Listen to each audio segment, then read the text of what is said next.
The Word of God is alive and powerful, sharper than any two-edged sword, piercing even to the dividing asunder of the soul and spirit, and of the joints and the marrow, and is a critic of the thoughts and intents of the heart.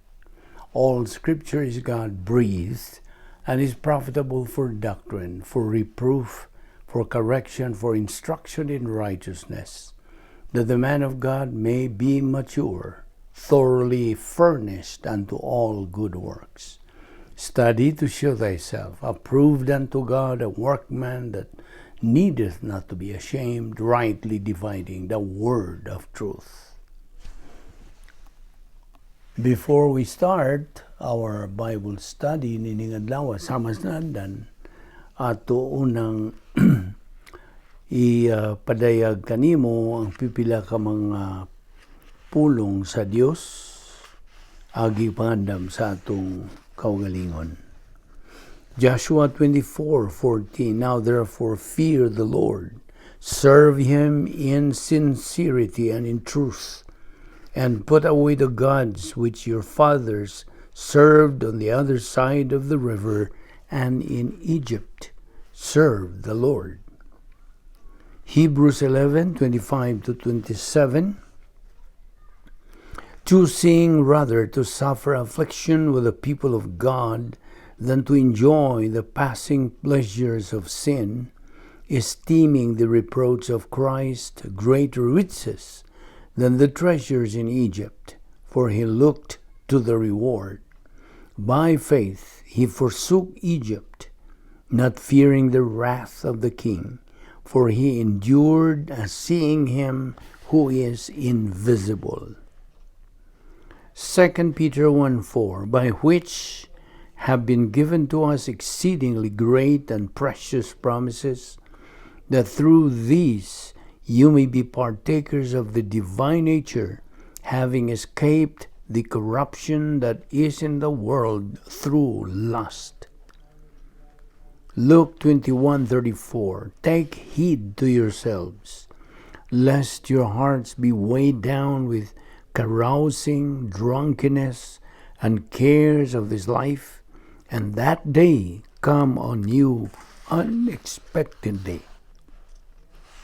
1 Corinthians 10:13, no temptation has overtaken you except such as is common to man. But God is faithful, who will not allow you to be tempted beyond what you are able, but with the temptation will also make the way of escape, that you may be able to bear it. Before we start our Bible study, sama sa nandan, gikinahanglan ang atong paghingalan, pag-admitir, pag-angkon, nga nabuhat na itong mga sala nining adlaw. We have to admit. And in Greek, the original word is homologeo. Just name, just acknowledge, just admit, cite, enumerate, acknowledge. So, imo lamang ka ng isugid ngadto sa tubangan sa Diyos nga Amahan ug siya makatarunganon gayud nga mopasaylo sa tanan nato mga sala. 1 John 1:9 sa in English nagkanayon, if we confess our sins, God is faithful and just to forgive us our sins and to cleanse us from all unrighteousness. Nawalang kanimo higala nga wala pa'y kaluwasan. Ang imong buhaton dili ang paghimo pagsugid sa imong mga sala, kundi dili ang imong pagtuo. Paggamit nimo niya ng imong free wills, pagtuo kang Ginoong Jesucristo ingon nga imong personal nga manluluwas. Kaya ang Acts 16:31 nagkanayon man, believe on the Lord Jesus Christ and thou shalt be saved. Busa magampo ta karon sa hilom agig pangandam sa atong kaugalingon. Let us pray.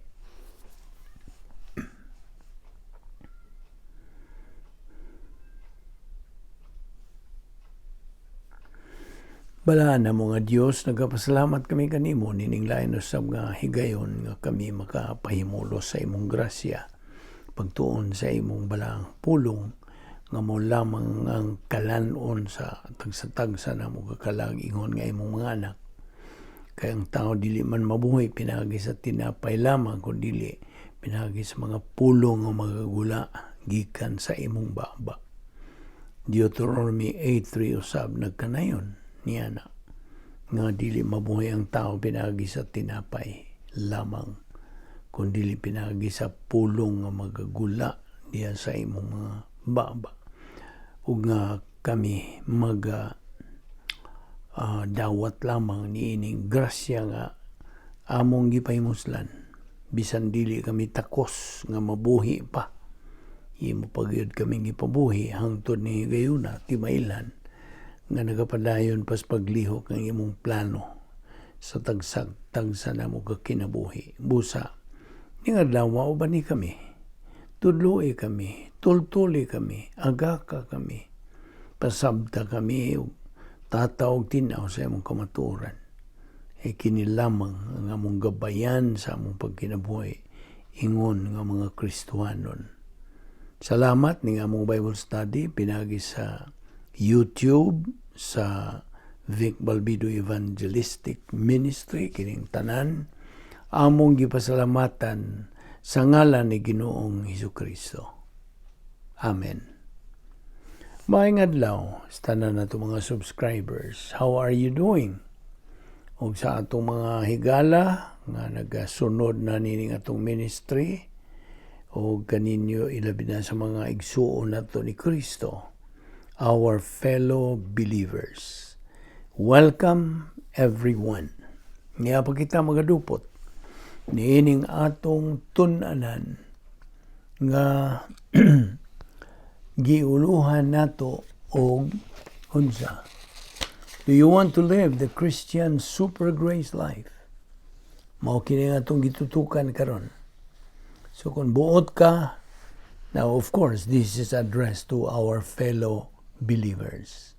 Okay? Now alang kaninyong dili pa magtutuo, of course, matubag kining mao mga pangutana. Do you want to live the Christian super grace life? Sa diha nga ikaw musuod na sa plano sa Dios.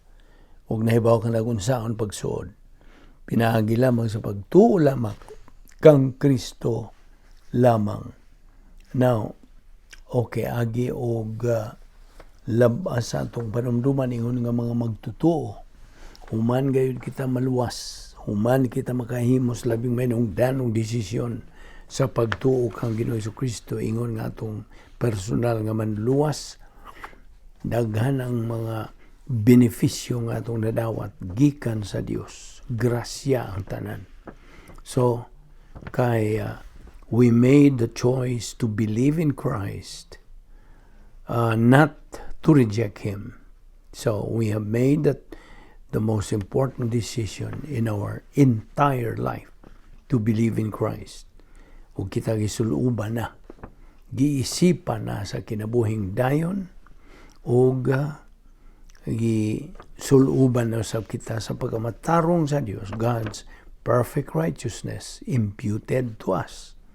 Ang atungan gisuwat na dito sa Lamb's Book of Eternal Life, never to be blotted out again. O kita gisud ngadto sa atong paghiusa pagkadugtong kang Ginoong Hesukristo hangtod sa wala na katapusan. Nakadawat kita sa eternal security by the Holy Spirit. Gitimbrihan kita permanently by God the Holy Spirit. Kita instantly become members of the royal family of God. O niya gihatagan kita 39 irrevocable absolutes. Kita na matarong na positionally o nahimo na kitang mga magtotoo, mga Kristuhanon, mga bagong nangatao, newly born again believers, o nahimo na kitang mga lungsuranon sa langit. Philippians 3:20. Ug ikaw nahibaw na mag-unsa ang atong dangatan ingon nga Kristohanon, ingon nga mga magtotoo, mga anak na sa Dios. Ug nga kay kita tagalangit naman, o dili man kita ang nagpasiguro niini, ang Dios ang atong tuuhan sa iyang mga pulong, sa iyang mga pasalig, sa iyang garantiya. Kadi man mamakak ang Dios. He keeps His word. Kaya mo ka na kinaiya sa Dios. Naaras mga taong nakadungog niini, ila ba kining dawaton o dili? It's a matter of choice. You see? Nasa kapilian. Apan sayod na pugkag musalikway ang tao, nining atong gipangisugutan, then gipakamakako nila ang Dios. Kaya kining atong padayag ni mga butanga, gibasihan man lang ang kamatuoran nga iya sa Dios, nga hingpit siya, dili mamakak, o iyag yung tumanon ang iyang mga saad, garantisado ang iyang pulong. Mao kana nga kita nakasiguro naman gumikan sa pagsiguro sa Dios. You see, God is assuring us that we will be living with God forever in heaven sa diha nga kita mudawat, musanong sa iyang agda pagtuo kang Ginoo Kristo ingon nga atong manluluwas. And that is the only way to get saved. Wala na lain. Now, ang butog na kay lain nga paagi, dili na kanagikan sa Dios, dili na iya sa Dios. Kay unsa gani ang plano sa Dios, kanang maong plano hingpit. Tungod kay siya hingpit. You see, God's plan for our life is perfect because only a perfect person can produce a perfect plan. And since God is perfect, His plan is perfect. Sabot, mao na nga kita nagatuon sa pulong sa Dios adlaw-adlaw nga paagi aron sa ingon niya na masilsil gayud kini mga butang nga atong gitun-an gikan sa kamatuoran, gikan sa pulong sa Dios. Nga kita tagalangit naman nasayod na kita sa bisan sa atong tawhanon na nga pagsabot niini. Of course, kay kita niya pa man sa atong lawas, you see, we are still in human flesh. Apan kita kay nangaluwas naman gumikan sa atong pagtuo kang Kristo nga atong manluluwas, then lahi na nga atong pananaw sa kinabuhi. Lahi na kaniadto nga atong pananaw sa kinabuhi nga murag nagalutaw lang, murag wa gyoy kahulugan. There is no purpose, no kanang plan. You see, mao na nga kita karon naka panag-iyan na niya ng gitawag sense of unsa destiny, personal destiny, sense of eternal destiny. Eternal. Hangtod naman kini nga atong dadangatan ingon nga mga anak sa Dios. Ug sayo na kita, as we already described heaven, it is a place of glory. You see? Mao ni ang atong dadangatan ingon nga mga Kristohanon. Now ikaw nga dili pa Kristohanon nagpaminaw niini, paminaw gyud maayo, dunggag gyud maayo. Og ugmara ka na imong pagtuo ngadto sa pulong sa Dios. Because matud pa sa Roma 10:17 nga ang atong pagtuo maugmad lamang pinagi sa atong pagdungog sa pulong sa Dios.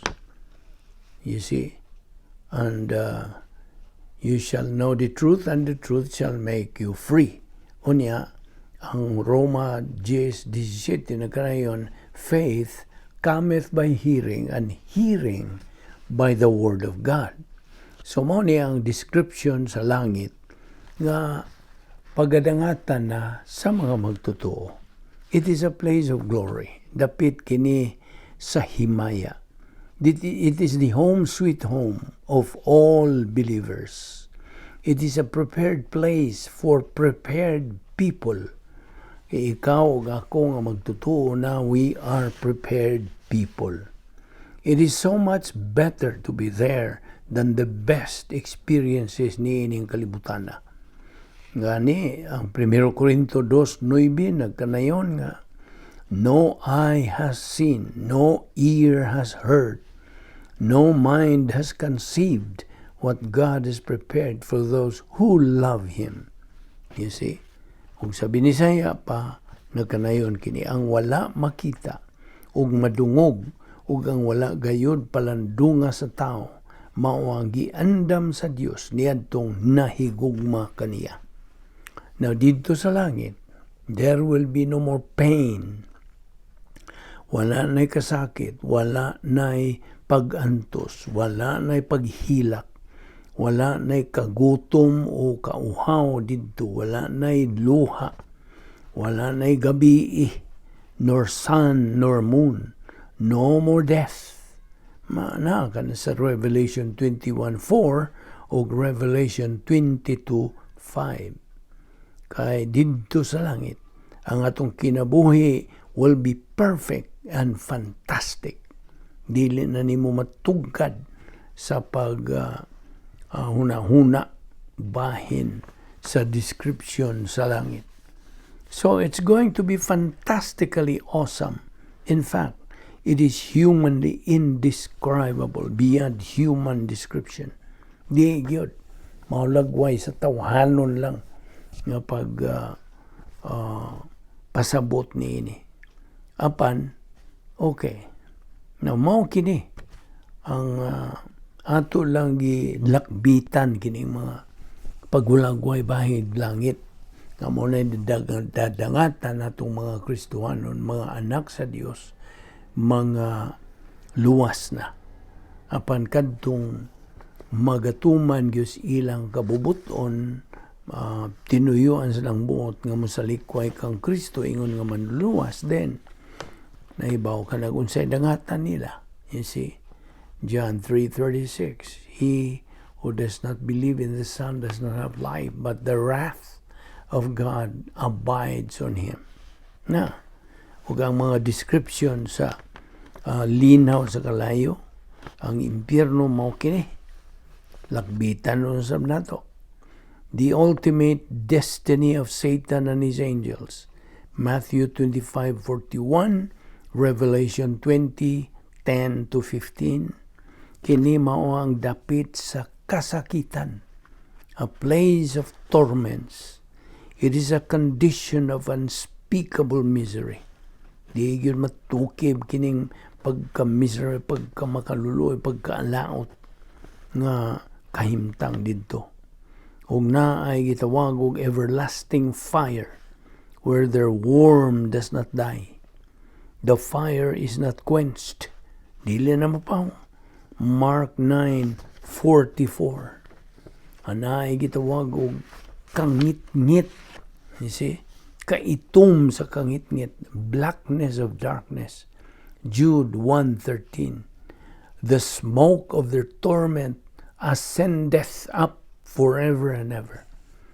Magasaka kinihang tod sa wala na katapusan. Ugwa sila'y pahuway day and night. They have no rest, day nor night. Revelation 14:11. There will be weeping and gnashing of teeth there. Dito. Hangtod na kana sa kahangturan. Just imagine that. Hangtod na sa kahangturan. Wanay kahumanan. Wanay pag-undang. Wanay pagkahuman. And there is forever eternal loneliness. Dayo ng mingaw nimo. Unsa pa? Once there is no more escape forever. Hangtod na kana sa kahangturan mo na nga papilion ta sa Dios. Pili. Either you believe and you will be saved, or burn. Kay imo manggisalikway ang grasya, ang gasa sa Dios, ang gugma sa Dios. God so loved the world that He gave His only begotten Son, that whosoever believeth on Him shall not perish but have eternal life. Mao nay dangatan sa tao nga mudawat mutuo kang Kristo ingon nga iyang manluwas.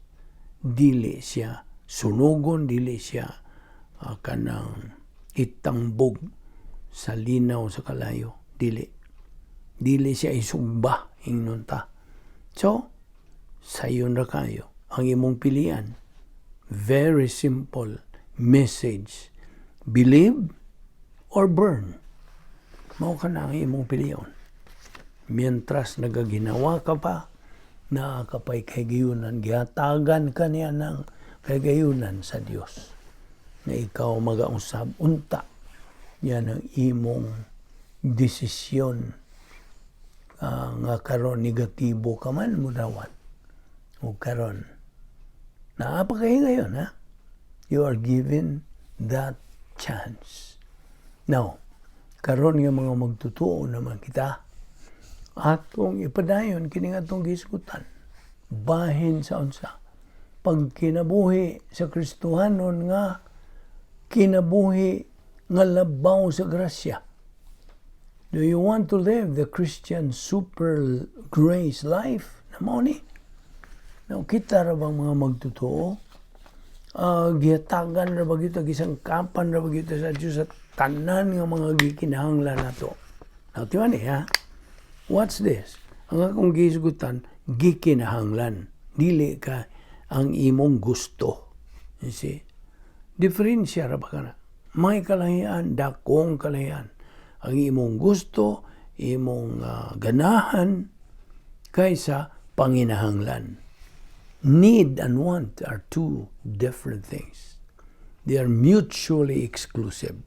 Ug mao na nga kita nga mga magtutuo, gimanduan, nga gawas nga hatagan kita sa napulo ka mga paagis pagsulbad sa mga suluran, 10 problem-solving devices gisangkap kini sa Dios, manduan sa kita.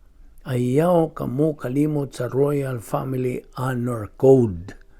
You see? Unsa mga to, atong lakbitan lang. Unsa maning kay kinibahin kini sa integrity of God. Katarong sa Dios. So, we have to follow the Royal Family Honor Code. Nga namang royal man. Tungod kay kita mga sakop, mansarianong panimalay sa Dios. We are all members. I mean, kitang mga magtutuo, we are now members of the royal family of God. Ganong royal man.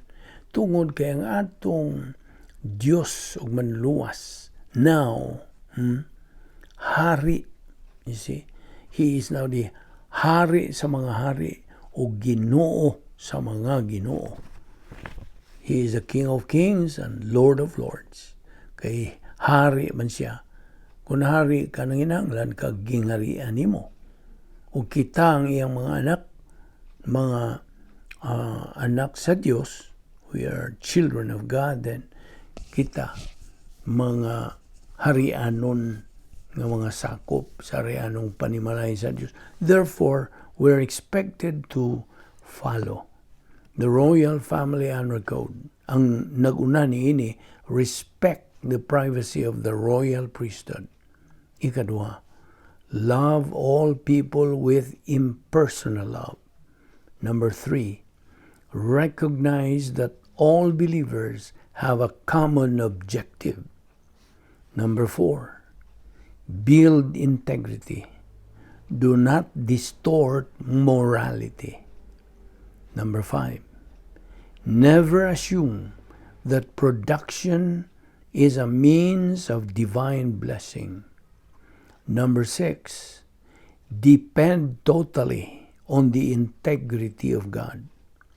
Number 7, remember that the honor code is for all believers. Number 8, more is demanded of the strong than the weak. Number 9, orient to authority. And number 10, reciprocate for the privilege of hearing doctrine taught. So muna, ang napulo ka mga nalista ni ining Royal Family honor code. Noon sa maning royal honor code doon, binisayon na to ni sumbanan, lagda, nga kinahanglan natong gamiton sa pagsukod, pagdeterminar sa atong espirituanong kinabuhi. It is a code or lagda, rule, to be used in measuring our spiritual life. So mao na nga sa atong pagpadayon na ning atong spiritual momentum, adlaw-adlaw na itong pagtuon sa pulong sa Dios on a regular basis, persistent and consistent, then we are at the same time building our ECS, Edification Complex of the Soul. Now, kinigong pagtukod na to sa ako ning ibinisayang Edification Complex of the Soul, this is dakbalay sa kalag sa magtotoo. And of course, this is the byproduct sa atong pag-build ni pagtukod ni this is a byproduct sa spiritual momentum sa magtotoo. Now, of course, nakadangat na po ang maong magtotoo nga itong isgutan dito sa ang gitawag na itong area of spiritual adulthood. Kay kini kong maong area dapit, this is the winner's gate. Mao na ni ang ganghaan sa mga mananaog. Kay ana man kini sa operational divine sphere. So, unsa may pipila ka mga basic characteristics of a good honor code? Well, an honor code must be specific enough to instill a sense of what should be done and what should be avoided to encourage integrity and truth. Kining filosofiyaha sa pagkamatarong. Philosophy of integrity.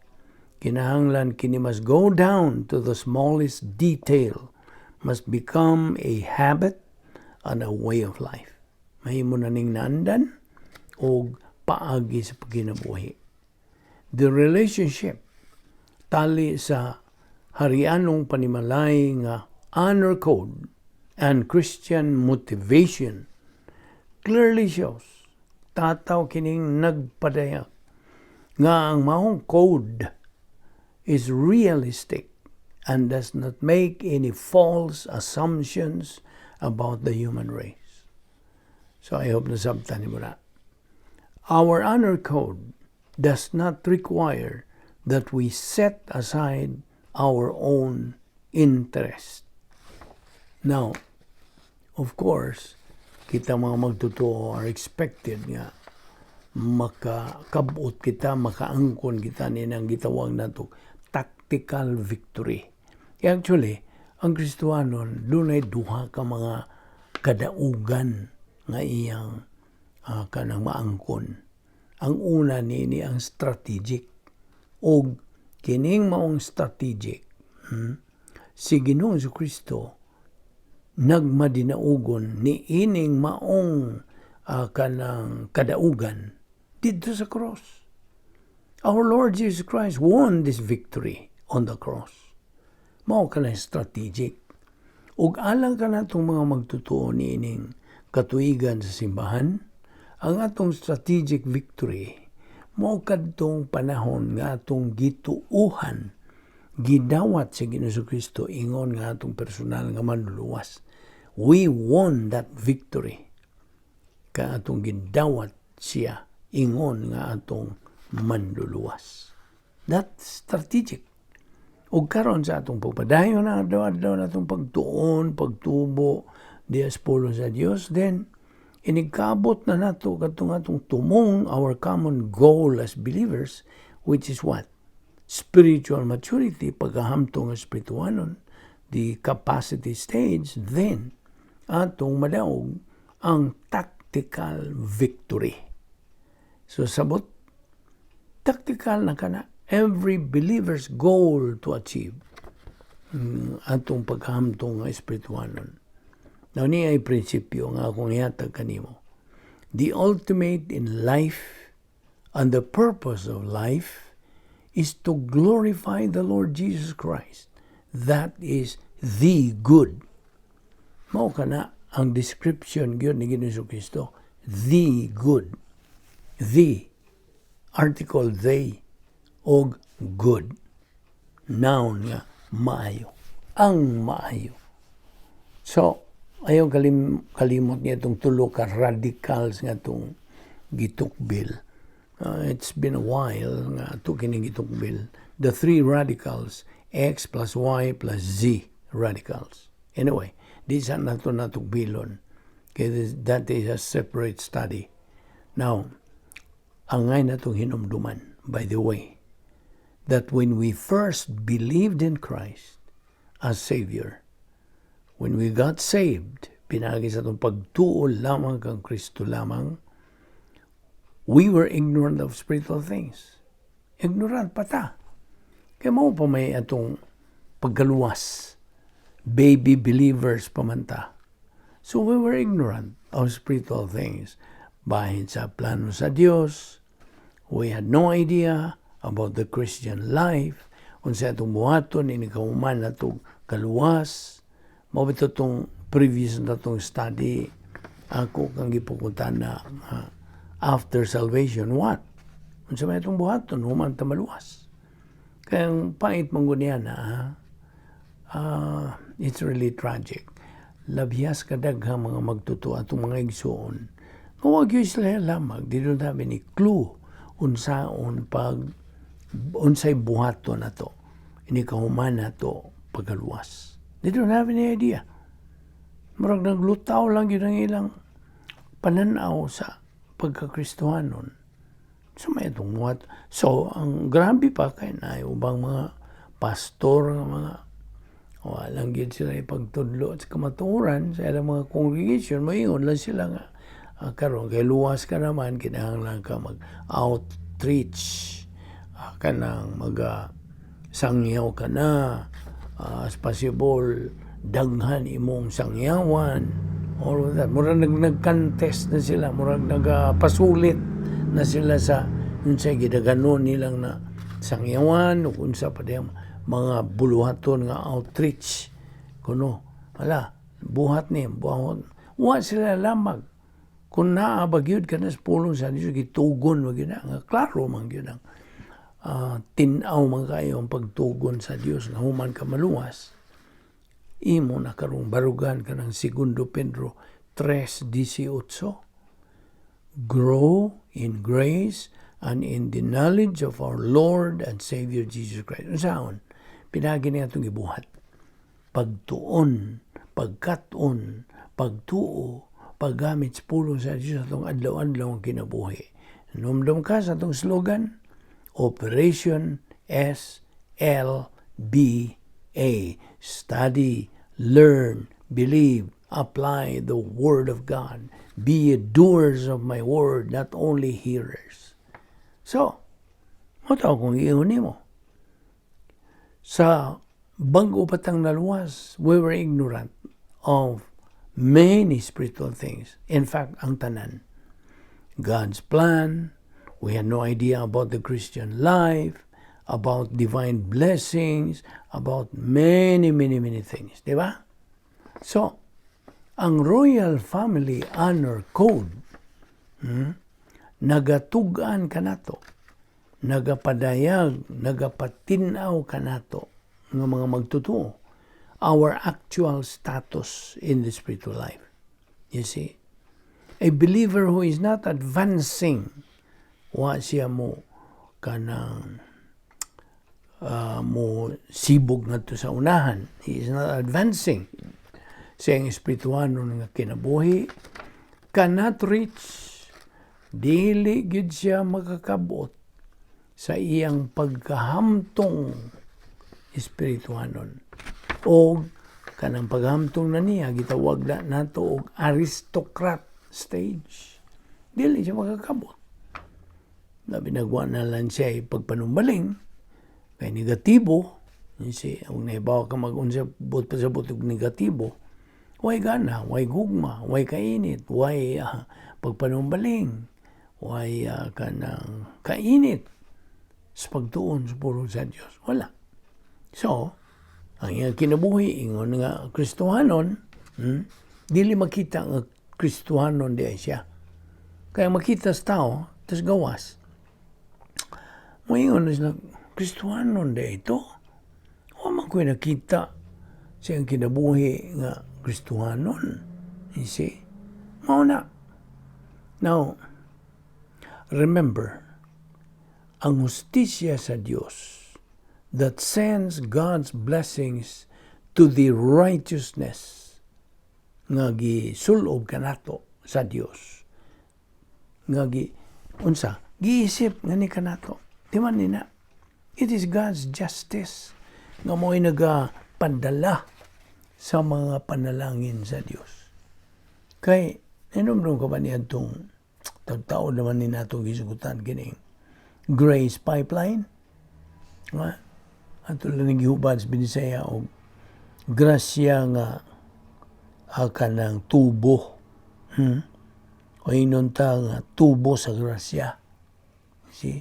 Grace Pipeline. Anha mo sod, mo agi, mo dahili ang mga panalangin sa Diyos sa diha nga kita may katakos na pagdawat niya na. Adto kini ihuwad, irumbo, idirekta ngadto sa pagkamatarong nga gihatag sa gisulob sa Dios kanato. Gisuloban man ta sa iyang pagkamatarong ngadtong higayon nga kita naluwas. Ug diha nga maong pagkamatarong dili ato, dili tawahan ng pagkamatarong na. It is God's perfect righteousness gisulob din ni kanato nga kumutan-aw ng Dios nga mahan kanato dili na tayo nukman kundi na matarong na. So kanang maong gisulob na natong pagkamatarong sa Dios anha ihuwad, irumbo, indirekta ang mga panalangin sa Dios nga karon may katakos na ta nga mudawat tungod kay nakatuman kita sa mga kinahanglanon requirements nga atong madawat ang maong mga blessings. The capacity stage. Capacity. Kay ako ka na mangingnan nga ang adiin na nakikatakos pagkinabuhi, pagdawat ng mga panalangin, paghigugma, bisan gani ang kanang how you handle kanang problems in life. Besides, sangkapan ta sa Diyos, napulo ka mga pagi sa pagsulbad sa mga suliran. 10 problem-solving devices. You see, na yun tayo ikapangulipas yun. So, akong balikon nga, tactical victories in the angelic conflict are won pinagi sa atong human volition. Mabita na kanunay gimot tigbabaw kining prinsipyo is a matter of choice. Naragay sa itong pagpili. Now, ang cross, the strategic victory ni Ginoong Jesucristo over Satan, o ang battlefield royalty of Christ are now historical facts. Mauna, di man ka ng mga puntuha nga itong padayag kanimo, nga may nung danon kayo kining mga puntuha, ingon nga, mga Kristohanon nga, buot makakinabuhi ni ining super grace life. Now, di man sa imong pagpadayon, mo nag-iingon ako atong mga amigo nga mo yun nga, sige lang, inahinay, basta kanunay. Kanunay yun. On a daily basis, kinang pagtuon sa pulong sa Diyos. Hinahinay. Kanunay. Now, kaysa diha nga ikaw makakapot na yun na ang sa pagkatakos, capacity for life, then, maunay giingon nga, you are already contented to the maximum. Kaya mo na ba kini ang mga kinaiya nining pagka-espirituanong hamtong. Characteristics of spiritual maturity. The Christian way of life. You will have maximum contentment. Na bitaw nas Filipos 4:11-13 ug sa Juan 5:11. See? Maximum contentment. Kontento na gyud ka tanan nga naa kanimo. Kuha na kay mga pangandoy nga mga lustful ug unsa pa diha nga napakay frantic search for happiness, wala na. Unsa pa? Na kay kalig-on diha sa imong pangunahuna. Mental stability. Romans 8:24-25. Gawas pa na kay maximum use sa virtue love. Ingon nga mao'y usa sa imong problem-solving device. Gawas pa niya na. You have that so-called cognitive independence. Kaya ang usa ka hamtong nga magtutuo, makahuna-huna, makagamit sa doktrina for himself from the truth stored within his own soul. Na diha, napundo na diya siyang kalag. Na siya ay kanang maximum grace orientation ngadto sa kinabuhi. Na siya maximum mga doctrinal orientation to reality. Now, gawas pa, the greatest decisions in life from a position of maximum strength. Kailangan man siya magpuyo sa iyang operational divine dynasty, ang dapit nga may gahom sa Dios.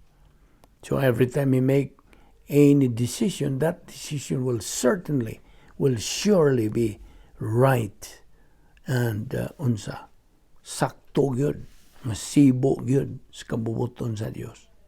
Ug naapod siya gitawag og maximum control sa iyang kinabuhi. Maximum dynamics sa iyang pagkinabuhi.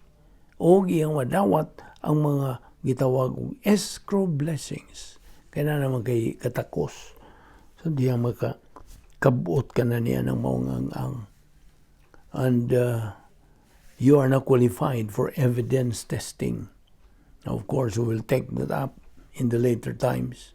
And then, nakakabuot ka na sa final phase of the unique spiritual life. Unique. Dili kasagaran. Now, mauna nga, gidasig kita sa pulong sa Diyos sa pagpadayon gayon. Ilabi na nining 10 problem-solving devices nga gisangkap sa Diyos kanato. Unsa man katuto? Operation RFFG DPIHPO. Kung gitagan ka ng some kind of memory aid, although that is not an acronym, but a memory aid lang ka na nga, di na nimo na makalimtan. RFFG DPIHPO, rebound, filling of the Holy Spirit, faith rest drill, grace orientation, doctrinal orientation, personal love for God the Father, impersonal love for all mankind, plus H, sharing the happiness of God, and then personal sense of destiny and occupation with Christ. So, diha, yung kinabuhi ka na niya ng dynamic spiritual life. So, kana, mao na itong common goal as believers. Dili lang kay kutob lang ni istorya. Kinahanglan nga masilsil na kini. Mabita ng balik-balik ning atong pagtuon sa pulong sa Diyos bahin ini. Kay, the Christian way of life is not a joke. God is dead serious with it. And therefore, we have to be dead serious sa atong pagtuon ini. Adlaw-adlaw. O atong hisgutan ugma ang bahin sa the opposite of communion and fellowship with the Lord. Kay importante kini kayo.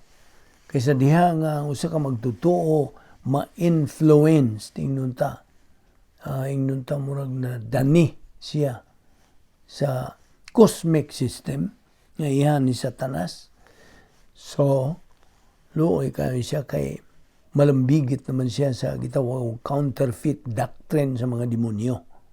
Ug ato ni hisgutan ugma. o karon magampo ta. Ako kang pangutan-on higala. Ato karong iduko. Okay? Andam ka na ba? Iduko ang atong mga ulo, tagsa-tagsa ka ulo, ato karong iduko, o piyungon ang atong mga mata. Samtang atong ipahinungod kining pipila ka mga gutlo nga naibilin, nining atong pagtuon sa pulong sa Dios nining adlaw. So atong ipahinungod kining maong higayon ngadto sa atong mga higala. Kinsa wa pas Kristo sa ilang kinabuhi. Wala pa. Kini sila walay paglaom pa. Wala pas diha kanila ang kinabuhing dayon. Kining higayon na karon. Mao ang labing manungdanon ug bililhong gutlo sa imong tibuok kinabuhi. Okay? Higala. Ako ka lang unang tawgog higala kay di ka pa man ako igsuon diyan ni Kristo. Not until mutuo ka. Mudawat kang Ginoong Kristo ng imong manluluwa. So, higala. Samtang nagalingkod ka karon diha sa imong nahimutangan, imong lingkuranan, o nagapamalandong konsekinsa mangyud si Ginoong Kristo o unsa mangyud ang iyang nabuhat. Now, si Ginoong Kristo, nagasulti, ug ako mao ang dalan ang kamatuoran ug ang kinabuhi. Walay makaadto sa amahan kun dili pinagi kanako.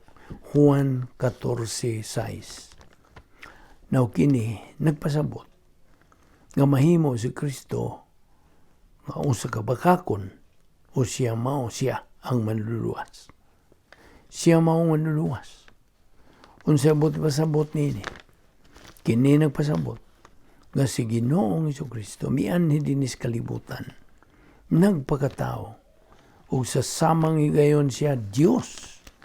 Walay pagkakunhod siyang pagka-Dios, ug matuod nga tao sa usa ka persona. Mianhi siya sa usa lamang ka tuyo, ug kadto mao ang iyang pagpakamatay. Pagpakamatay alang kanimo higala. Matud pa sa Juan 15:13, ang labing dakong gugma nga ikahatag sa usa ka tawo ngadto sa iyang mga higala, maong paghatag sa kaugalingon niyang kinabuhi alang kanila. Greater love has no one than this, that he laid down his life for his friends. Na sa Ginoong Kristo, walang muhatag sa iyang kinabuhi alang sa usa ka higala. Iyang gihatag ang iyang kaugalingong kinabuhi alang sa tibuok kalibutan. Bisan gani niya itong nagadumot kaniya, bisan pa niya itong mga Fariseo nga nagadumot o may kasilag kaniya.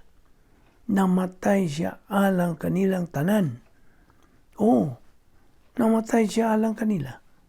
Namatay siya alang kanimo higala. Naun sa may anaan niya na, mangutana ka tingali. Ang kaminungdanon niya na, mao kini, paminaw.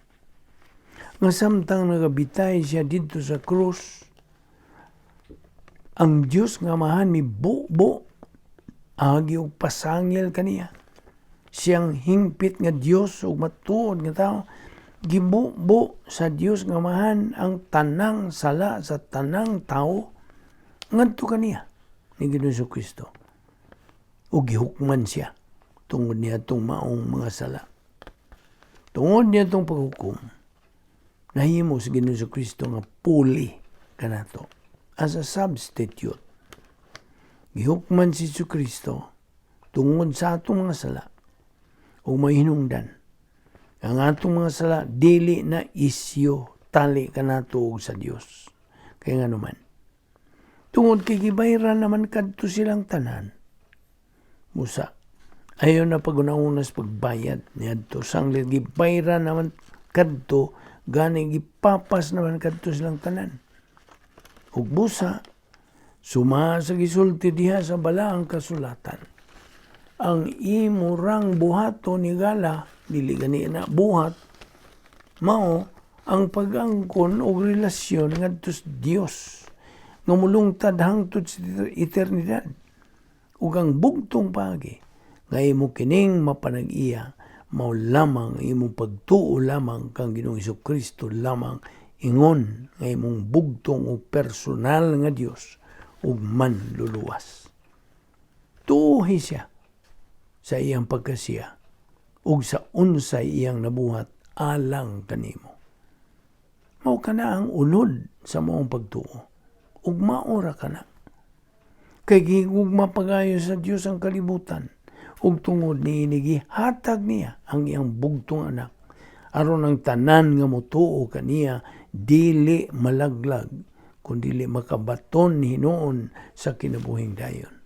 Juan 3:16. So, mangutana ko kanimo. Buot ka bang makaangkon og kinabuhing walay katapusan? Buot ka bang mahilangit hingala? Maura kini ang bugtong paagi nga imong maangkon kini og mahilangit ka. Tumuo ka kang Ginoong Hesukristo og ikaw maluwas. Mga buhat 16:31. Magampo ta. Bala na mo nga Diyos, nagpasalamat kami kanimo nining laing matamis nga higayon sa among pagpagambitay kanimo ug sa imong mga pulong. Salamat. Nining grasya nga among gipahimuslan. Salamat ning among Bible study through the YouTube sa Balbido Evangelistic Ministry. Panalangin ni kami o Diyos. Naot nga kini mahimong dakong kaayuhan o panalangin sa among kinabuhi. Samtang magapadayon kami sa among spiritual momentum. Gampo kami. Ngayon mo kaming dadon din ni ugma aron magapadayon kami sa pagtuon sa among kamaturan. Kining tanan among gipasalamatan sa ngalan ni Ginoong Hesukristo. Amen.